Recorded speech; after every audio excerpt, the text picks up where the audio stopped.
अंतिम बार जी भरकर सांस ले लो। कुछ ही पलों में तुम्हारे फेफड़े तुम्हारे शरीर से जुदा कर दिए जाएंगे और यह कार्य करेगा मेरा सेवक पाइला। ओफ, हमारे फेफड़े चोरी करने पर तुल गया है यह शैतान। क्या हम पाइला से अपने फेफड़ों की रक्षा कर पाएंगे? क्या फेफड़े भी चुराए जा सकते हैं? यदि हाँ, तो किसे आवश्यकता है फेफड़ों की? क्या रहस्य छुपा है फेफड़ों की चोरी के पीछे? पढ़कर देखिए यह सनसनीखेज कथानक राजनगर, जहां हर पल कहीं न कहीं कुछ न कुछ घटित होता रहता है। कब यह अनोखी सी आकृति गली के अंदर से एकाएक बाहर निकली, जान न पाया कोई। इतनी फुर्ती थी इस अनोखी आकृति में कि शिकार होने वाला व्यक्ति अपनी मौत को जी भर कर देख भी नहीं पाता था। मौत एक धुएं के गोले के रूप में उस पर टूट पड़ती थी। पाइला अपना अभियान इस व्यक्ति से शुरू करेगा। हल्की सी चीख उभरी जो दबकर रह गई वाहनों के शोर में। मात्र चंद सेकंड तक चलने वाले इस अजीबोगरीब हत्याकांड पर पर्दा गिर गया। वापस अंधेरी गली में भाग खड़ी हुई वो आकृति। मैं सफल हो गया। वह बहुत खुश हो गए मेरी सफलता पर। यही तो चाहता था वह। कौन था वह? Rajnagar city hospital. कुछ पता लगा डॉक्टर पांडे, इसकी मौत कैसे हुई? डॉक्टर पांडे की आंखों में मंडरा रहा था गजब का आश्चर्य। यह मेरे जीवन का सबसे अनोखा व अजीबोगरीब केस है इंस्पेक्टर। मैं तो अब भी विश्वास नहीं कर पा रहा कि ऐसा भी हो सकता है। आखिर ऐसा क्या हुआ डॉक्टर पांडे?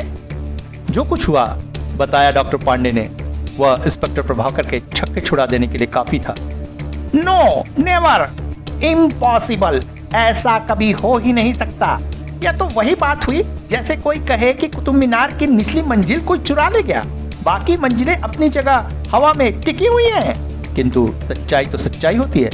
लेकिन सच्चाई थी क्या?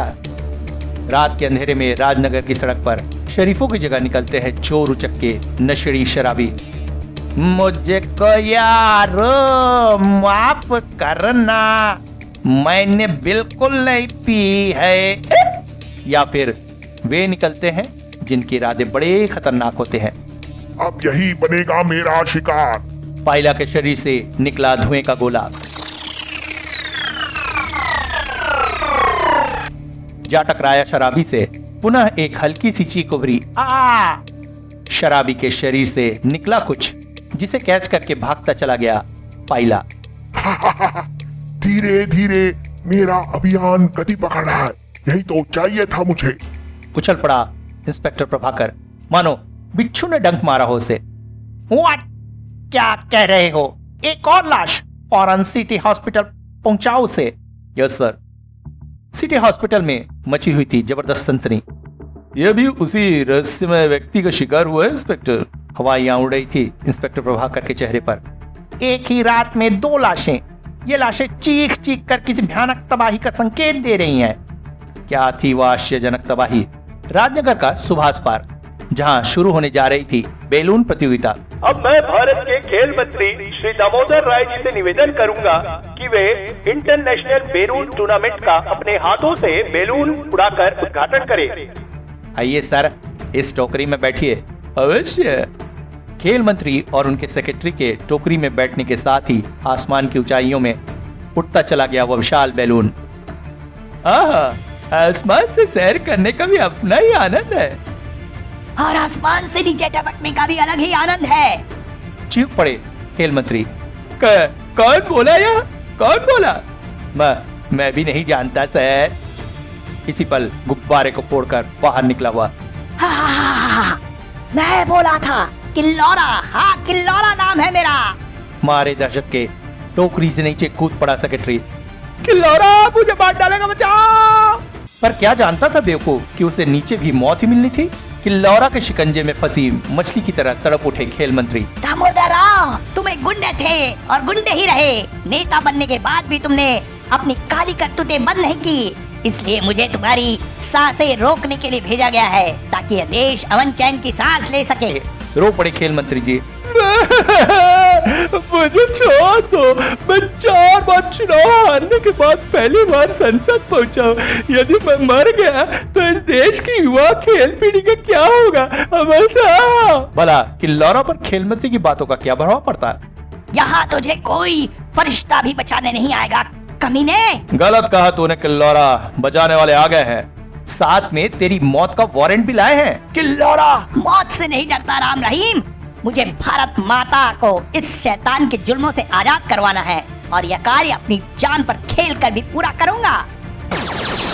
आउच, बड़ा ढीठ है तू किल्लौरा, बेकार में ही रहीम द ग्रेट से पिटने की सोच रहा है। पलटकर राम ने किया घातक वार।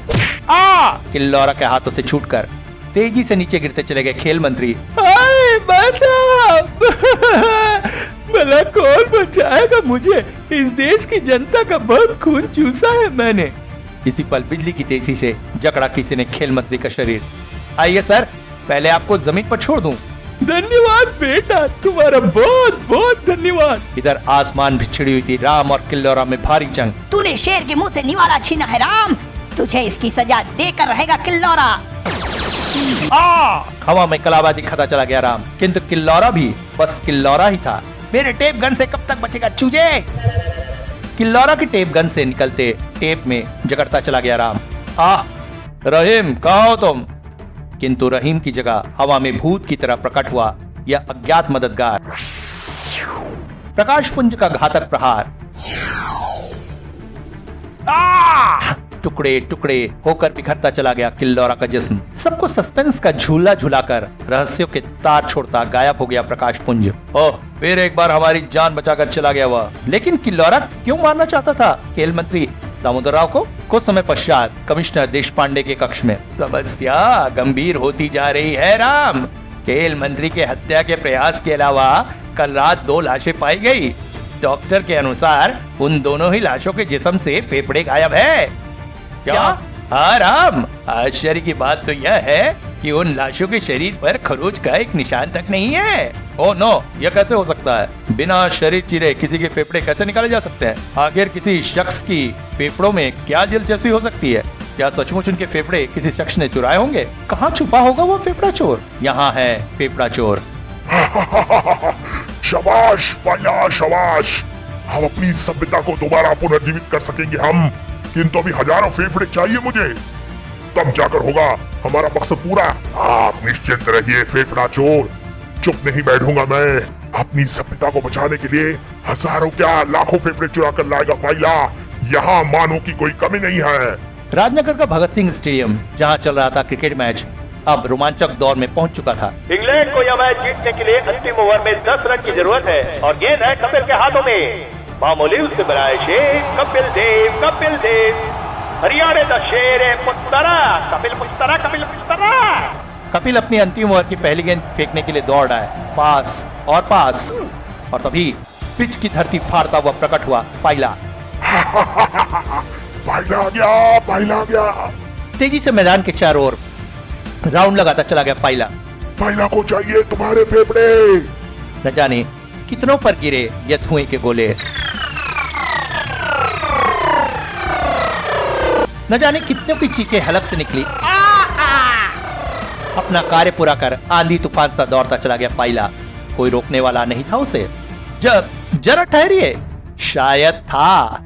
तो तू चुराता है लोगों के फेफड़े, आज राम के हाथों नहीं बच पाएगा तू। जब तक पायला का मकसद पूरा नहीं हो जाता, दुनिया की कोई ताकत उसे नहीं रोक सकती लड़के। आश्चर्यजनक से लहरा कर बच गया पायला। पायला के सीने ने उगला धुआं। पायला से जीतने के लिए तुझे 100 जन्म लेना पड़ेगा। ओफ, इसकी स्मोक किरणों से बचना होगा मुझे, और स्मोक किरणों से बचने का एक ही रास्ता है, वह है यह स्विमिंग पूल। किंतु राम के लिए तब भारी पड़ गया था यह आइडिया, जब तेजी से स्विमिंग पूल में बढ़ता चला आया पायला। पानी में छुपने से तेरी जान नहीं बचने वाली लड़के। बड़ा ही करिश्माई था राम का प्रदर्शन। जब तक रहीम मदद के लिए नहीं आता, मुझे किसी भी तरह इसके घातक प्रहार से बचना होगा। उसी पल आकाश में गूंज पड़ी विमान की गिड़गिड़ाहट। मैं आ गया हूँ, पायला का पूरा इंतजाम करके आया हूँ मैं। इस शिकंजे से नहीं बच पाएगा वह, इससे पहले कि वह शिकंजा पायला को जकड़ पाता। पायला को कोई नहीं पकड़ सकता, कोई नहीं। पर खच्चे उड़ गए उसके। इन दोनों शैतानों से मुकाबला आसान नहीं रहेगा, भागना होगा। पल प्रतिपल दूर होते पायला की पीठ से आ चिपका कुछ, जिसे फेंका था राम ने। अब तू चाहे पाताल में भी छुप जा पायला, राम तुझे वहां से भी खोद निकालेगा। क्या मैं उसका पीछा करूं रहीम? रहने दो, वो अब हमारे हाथ नहीं आएगा। प्लेन वापस ले चलो। समूचा राजनगर जैसे सड़क पर उतर आया। फेफड़े चोर को गिरफ्तार करो, हमारे फेफड़ों की रक्षा करो, पुलिस प्रशासन हाय हाय। उत्तेजित जनता ने घेर लिया था राजनगर पुलिस हेडक्वार्टर। पायला पीड़ित संघ जिंदाबाद, हमारे फेफड़ों की रक्षा करो। कमिश्नर देशपांडे के आश्वासन पर वापस लौट पड़े सभी लोग। कैसा जमाना आ गया है, पहले तो हमारी जेबें ही असुरक्षित थी, लेकिन अब तो हमारे फेफड़े भी सुरक्षित नहीं रहे। इतनी जोर से घूसा मारा कमिश्नर देशपांडे ने कि मेज पर रखी हर वस्तु झंझना उठी। डैम इट, अब तक 60 लोगों को फेफड़े चुरा चुका है वह, और हम सिवाय जनता को आश्वासन देने के अलावा कुछ नहीं कर पा रहे। हमें पायला के खिलाफ एक छापामार युद्ध लड़ना होगा, क्योंकि मेरा विचार है कि पायला अकेला नहीं है, उसके पीछे कोई अन्य शक्ति भी कार्य कर रही है।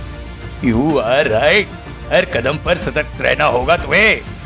कुछ ही पलों बाद तूफान से बातें कर रही थी राम रहीम की मोटर बाइक। पायला की पीठ पर चिपकी स्पाई स्पाइडर से सिग्नल मिलने आरंभ हो गया है। कुछ ही समय में पायला को खोज निकालूंगा। राजनगर के शिवाजी ऑडिटोरियम में चल रही थी परमाणु ऊर्जा आयोग की बैठक, जिसे संबोधित कर रहे थे परमाणु ऊर्जा मंत्री श्री एटम प्रसाद जी। आज हमारे देश को बाहरी ताकतों से बहुत खतरा है, इसलिए हमारे राष्ट्र को अपनी रक्षा के लिए खतरा देश को बाहर से नहीं, बल्कि तुम जैसे सफेदपोश शैतानों से अधिक है एटम प्रसाद। हर किसी की निगाह मानो चिपक कर रह गई वहाँ, जहाँ से दीवार फोड़कर अंदर आई लेडी किलर। हाँ, लेडी किलर है मेरा नाम, के काले कारनामों के ताबूत में अंतिम कील ठोकने आई हूँ मैं एटम प्रसाद। बचाओ, मैं मरना नहीं चाहता, मेरी उम्र क्या है अभी, केवल 55 वर्ष का हूँ। इससे पहले के एटम प्रसाद के सुरक्षा गार्ड हरकत में आते, अपनी जकड़ में लेती चली गई वह सुनहरी किरणें उन्हें। माफ करना साथियों, तुम लोग इस भ्रष्ट नेता को बचा नहीं सकोगे। अगले पल मौत बनकर हवा में लहराई लेडी किलर। अपने गुनाहों का हिसाब देने के लिए तैयार हो जाए एटम प्रसाद। नहीं, लेडी किलर के हथियार से निकले लेजर बूम रिंग ने टुकड़े टुकड़े करके रख दिए एटम प्रसाद के। ऑडिटोरियम में छाए कब्रिस्तान से सन्नाटे को तोड़ा उस शेरनी के गुर्राहट ने। सुनो, अगर इस देश को बचाना चाहते हो तो एटम प्रसाद जैसे सफेद पोश नेताओं को पहले खत्म करो। हॉल की टूटी दीवार से निकलकर वह न जाने कहां चली गई लेडी किलर। देश का एक दुश्मन खत्म हुआ, किंतु अभी कई बाकी हैं। गुस्से से दहाड़ रहा था फेफड़ा चोर। बेवकूफ, वोट, इडियट, बुद्धू, तुझे उन लड़कों को जिंदा छोड़ने की क्या आवश्यकता थी? उन्हें भी खत्म कर डालना था। गलती हो गई बॉस, अब मैं सबसे पहले उन दोनों लड़कों के फेफड़े को ही चोरी करूंगा। फिर की ना बेवकूफी की बात, हमें उन लड़कों से बचकर फेफड़े चुराना है अब, क्योंकि मैं अपने कार्य में किसी भी प्रकार का व्यवधान नहीं चाहता। Okay boss. कुछ ही पलों में पानी को चीरकर समुद्र किनारे की ओर बढ़ रहा था पायला। और फेफड़े चुराना है मुझे अभी। पायला आया, पायला आया। समुद्र के पानी को कई मीटर ऊपर उछालता बाहर निकला हुआ पायला को राजनगर की तरफ बढ़ता देख रहे थे राम रहीम। स्पाइडर ने हमें मंजिल तक पहुंचा दिया। समुद्र से आता है या शैतान? पायला के पीछे लपक पड़े दोनों जमाज। पायला के हाथों एक भी निर्दोष की हत्या न होने पाए रहीम। फेफड़ा तो क्या, एक चवन्नी तक नहीं चुरा सकेगा अब यह शैतान। अपना पीछा होता देख के चौंक पड़ा पायला। ओह, यह लड़के मेरा पीछा कर रहे हैं। बॉस ने कहा था कि मैं इससे बचकर रहूं, और इन लड़कों से पिंड छुड़ाने का यही एक तरीका है। छिटक कर रुक गया राम रहीम। अरे कहाँ गया पायला? एकाएक हमारी आंखों से ओझल कैसे हो गया हुआ? वो देखो राम, ओ सड़क के बीचों बीच गड्ढा, यह तो कोई लंबी सुरंग लगती है, नई बनी सुरंग। इसी सुरंग को खोदता हुआ भागा है वो पायला। जल्दी करो। तेजी से सुरंग में लहराते चले गए राम रहीम। राजनगर के मध्य स्थित गैलेक्सी पेट्रोल पंप के सामने की सड़क यूं फट पड़ी। पायला, पायला, मानो कोई मुर्दा कब्र फाड़ कर जागा हो। पायला आया, पायला आया। भगदड़ मच गई वहां। हे भगवान, मेरे फेफड़े चोरी होने से बचा ले। मैं आज के बाद कभी इनकम टैक्स की चोरी नहीं करूंगा। इसी पल सुरंग से बाहर निकले राम रहीम। बस पायला, बस बहुत हो चुका तेरा खूनी खेल। अब फेफड़ा तो क्या, चवन्नी भी न चुरा सकेगा तू। पायला पर राम का घातक प्रहार। बोल कमीने, क्यों करता है तू फेफड़ों की चोरी? बॉस ने कहा था इससे केवल बचकर रहूं। इस लड़ाई में किसी का ध्यान नहीं गया उस मौत की तरफ जो धीरे धीरे बहकर तालाब का रूप धारण कर रही थी। उधर पायला के फौलादी घोंसे की चोट खाकर राम सीधा जा गिरा पेट्रोल के बने उस तालाब में। पायला भी किसी बाज की तरह झपट पड़ा राम पर। एक दूसरे से गुत्थम गुत्था हुए पेट्रोल में नहाते गए दोनों। मेरी आंखों में जलन हो रही है, पेट्रोल बंद करो रहीम। या खुदा, मेरे दोस्त को कुछ हो गया ना तो तेरी चौखट पर सिर टकरा टकरा कर दम तोड़ देगा रहीम। उधर राम ने अपनी संपूर्ण ताकत लगाकर पायला को पेट्रोल के तालाब से बाहर उछाल दिया। पायला की सूखी जमीन से टकराती ही छूटी चिंगारियां, नतीजा धधकने लगा हुआ। बॉस ने कहा था तुमसे बचकर रहो, किंतु अब तुझे दुनिया की कोई ताकत पायला के हाथों मरने से नहीं बचा सकती। पायला के हाथों से छूटी अग्नि किरणें पेट्रोल के तालाब पर दौड़ती चली गई। नहीं,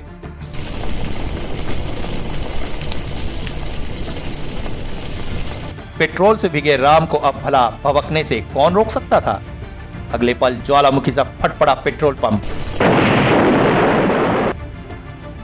झंझना उठा वातावरण रहीम की चीखों से। राम! न जाने कितने टुकड़ों में बट गया राम। क्रोध की अधिकता से जलती रहीम की आंखें जम गई आग की लपटों में गिरे पायला पर। नहीं पायला, मैं तुझे जिंदा नहीं जाने दूंगा। पायला के पीछे ही लपक पड़ा था रहीम। तेरी मौत बनकर आ रहा है रहीम। यह है राजनगर के जाने माने उद्योगपति और लेबर मिनिस्टर श्री जीवन दास। मेरे प्यारे दोस्तों, हमारे देश की आर्थिक बुनियाद मजबूत करने के लिए हमें मजदूरों का शोषण रोकना होगा। जब तक तुझ जैसे दिमाग इस देश में मौजूद है, तब तक इस देश की बुनियाद कभी मजबूत नहीं हो सकती जीवन दास।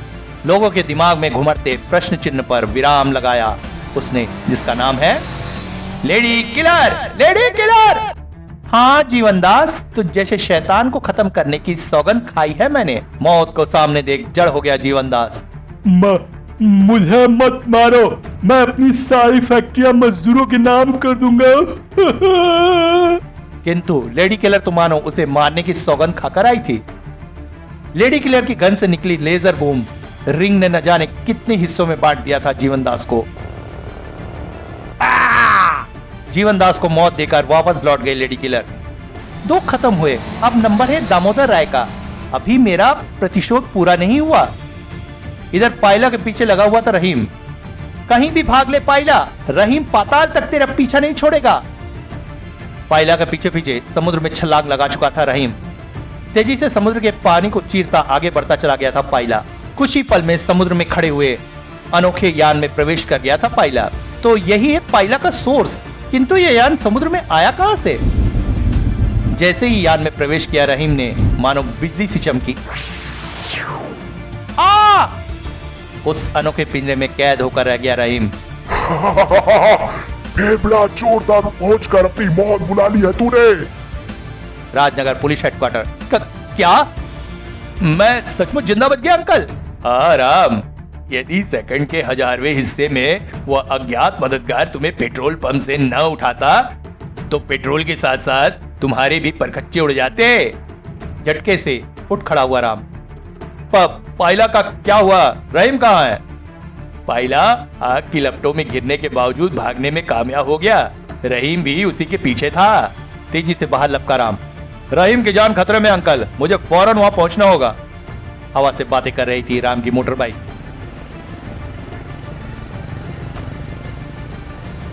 राम से थोड़े ही फासले पर था अज्ञात मददगार। श्वेता परछाई की तरह तुम्हारे पीछे लगी हुई है राम भैया। उधर ठहाके लगा रहा था फेफड़ा चोर। अब तेरा दोस्त कभी नहीं आएगा लड़के, वह मर चुका है। उसी पल भूत की तरह प्रकट हुआ राम। मौत भी हमें जुदा नहीं कर सकती कमीने। राम! फेफड़ा चोर के हाथों से चमकी बिजली। शेर की गुफा में आ गया है तू लड़के। रहीम की भांति इस अनोखे पिंजरे में कैद होकर रह गया था राम भी। अब तुम्हारे फेफड़े चोरी करके रहेगा मेरा प्यारा सेवा पायला। लेकिन तुम कौन हो फेफड़ा चोर, और क्यों चुरा रहे हो हमारे फेफड़े? क्योंकि तुम मानव के फेफड़े ही हमारी सभ्यता को पुनर्जीवित कर सकते हैं। कैसी सभ्यता? पायला ग्रह के वासी हम। हमारा विज्ञान तुम्हारे विज्ञान से कई हजार वर्ष आगे है। किंतु पिछले दिनों कुछ घातक जीवों ने हमारे ग्रह पर धावा बोल दिया। वो सीधे हमारे फेफड़ों को चबा डालते थे। अनोखे थे वह भयानक जीव, और उतना ही विचित्र था उनका भोजन। हमारे फेफड़े अपने पैने डंक की मदद से बड़ी सफाई से निकालकर खाते थे वह फेफड़े। संपूर्ण पाइला ग्रह पर हाहाकार मच गया। हाय, फेफड़ा चोर आ गया, बचाओ! अब हमारे फेफड़े कौन बचाएगा? प्रजा के साथ साथ परेशान थे पाइला ग्रह के सम्राट पाइला राज व मंत्री मंडल के सदस्य भी। ओफ, इस तरह तो एक एक करके हमारी समूची जाति नष्ट हो जाएगी।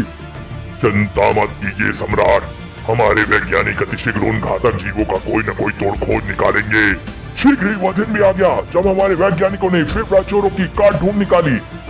मुबारक हो महाराज, हम लोगों ने फेफड़ा चोरों को नष्ट करने का केमिकल तैयार कर लिया है। अब पाइला ग्रह उन फेफड़ा खोरों से हमेशा के लिए मुक्त हो जाएगा। फिर शुरू हुआ पाइला ग्रह की सेना का फेफड़ा चोर उन्मूलन अभियान। उनके जिस्मों में भर दूंगा यह केमिकल। इन कमीनों ने मेरी माँ और बहन के फेफड़े भी खा डाले। युद्ध स्तर पर कई दिनों तक चला यह फेफड़ा चोर उन्मूलन अभियान। कुछ दिनों पश्चात हमारे वैज्ञानिकों व सेना की अथक मेहनत से हमने फेफड़ा खोरों का नामो निशान मिटा दिया, किंतु हमारे हजारों पाइलावासी बिना फेफड़ों के मृत हुए पड़े हैं। यदि उन्हें फेफड़े वापस मिल जाए तो वह पुनः जीवित हो सकते हैं, पर हमें फेफड़े मिलेंगे कहां से? सर, मैंने पता लगाया है, पूरे ब्रह्मांड में से पृथ्वी नामक एक ऐसा ग्रह है जहां पाई जाने वाली मानव जाति के अंग बिल्कुल हमारे समान हैं। वंडरफुल! पृथ्वी ग्रह से फेफड़े लाने का कार्य करेगा हमारे ग्रह का सबसे शक्तिशाली व्यक्ति। आज से फेफड़ा चोर की उपाधि दी जाती है। सहायक के तौर पर एक पाइला भी इसके साथ होगा। Yes sir. और इस प्रकार मैं चल पड़ा पृथ्वी ग्रह की ओर, क्योंकि फेफड़ा खोरों का शिकार हुए पाइला वासियों को पुनर्जीवित करने के लिए मुझे हजारों फेफड़ों की आवश्यकता थी, और वे मुझे सिर्फ और सिर्फ पृथ्वी ग्रह पर ही मिल सकते थे।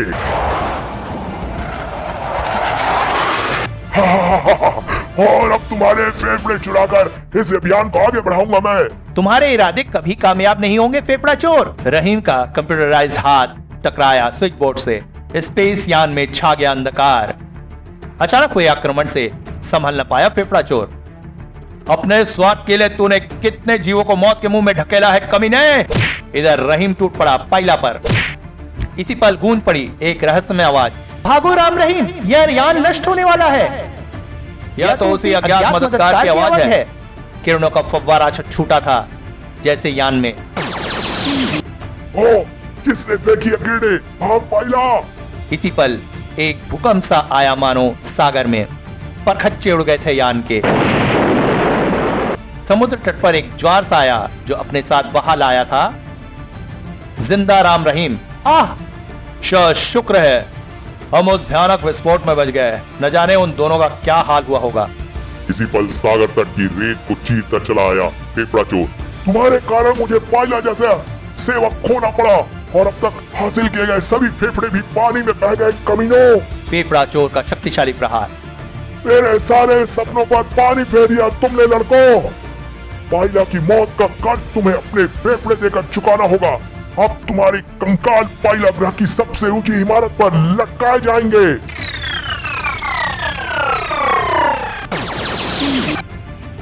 सेकंड के हजारवें हिस्से में एक तरफ हटे राम रहीम। उफ, यह धुएं का गोला हमसे टकरा जाता तो हमारे फेफड़े शरीर से बाहर हो जाते। इस शैतान की कोई काट नजर नहीं आ रही। क्या सचमुच आज हमारी मौत निश्चित है? सचमुच आज राम रहीम अपने जीवन की अंतिम सांसें गिन रहे थे। हम इन सैकड़ों स्मोक बॉल से कैसे बचा पाओगे अपने फेफड़े? इसी पल अपने अनोखे स्कूटर पर सवार हवा में उड़ती चला आई युवा, जिसे कहते हैं lady killer, lady killer. Ram, ये संभालो मेरी लेजर बूम रिंग गन। हवा में ही लपक ली राम ने लेजर बूम रिंग गन। अब नहीं बचेगा तो फेफड़ा चोर। लेजर बूम रिंग गन से निकली ढेर सारी बूम रिंग। रस्सी चली गई फेफड़ा चोर के जिस्म में। शैतान लड़कों, आखिर मार डालो ना मुझे। न जाने कितने टुकड़ों में बट गया फेफड़ा चोर। इधर लेडी किलर ने नष्ट कर दिए सारे स्मोक बॉल्स। अपना कार्य पूर्ण कर तूफान की गति से वापस लौट पड़ी लेडी किलर। मेरा कार्य पूरा हुआ, अब मुझे मिलना है मैडम इंडिया से। राम भैया, कौन थी यह लेडी किलर? कहां से आई थी यह? मैं दावे के साथ कह सकता हूं हमारे अज्ञात मददगार यही है। खुशी से उछल पड़ा रहीम। यू आर राइट राम, हमारे अज्ञात मददगार का पता चल गया। अब हमें पता लगाना है इसका ठिकाना कहाँ रहता है। या राम रहीम को दूर से जाता देख रही थी वह, जिसके होठों पर थी गजब की मुस्कुराहट। अपनी अज्ञात मददगार का रहस्य तुम कभी नहीं जान पाओगे भैया, लेकिन यह लेडी किलर है कौन जिसने मेरा भी दिमाग चकरा कर रख दिया। राजनगर से बहुत दूर हजारों फीट गहरी खाई में बनी एक पुरानी इमारत। तुमने ऐसा क्यों किया मैडम इंडिया? राम रहीम की वजह से हमारा विश्वासप्रत साथी किल्लौरा मारा गया था। उन लड़कों के कारण ही खेल मंत्री दामोदर राय आज जीवित है। फिर भी तुमने राम रहीम को फेफड़ा चोर के हाथों मरने से बचा क्यों लिया? या मत भूलो लेडी किलर, वे दोनों सच्चे देशभक्त हैं और हमारा काम देशभक्तों को मारना नहीं बचाना है। किंतु दामोदर राय अभी जीवित है मैडम इंडिया। हमारा मकसद भी जिंदा है। जब तक जोक की तरह देश का खून चूसने वालों को जड़ से खत्म न कर देंगे चैन से नहीं बैठेंगे हम।